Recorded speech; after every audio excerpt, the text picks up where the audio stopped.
ভাত হবে, ভাত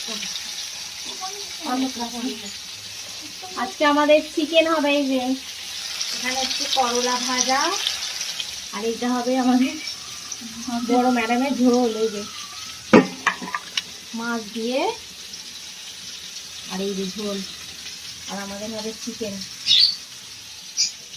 এখানে আমাদের ম্যাডাম রান্না করছে।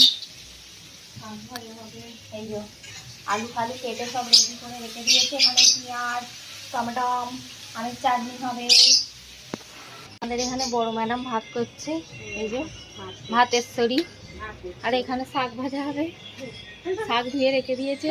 আজের ওয়েদার খুবই খারাপ গো, বৃষ্টিটা মনে হয় এক্ষুনি চলেই আসবে।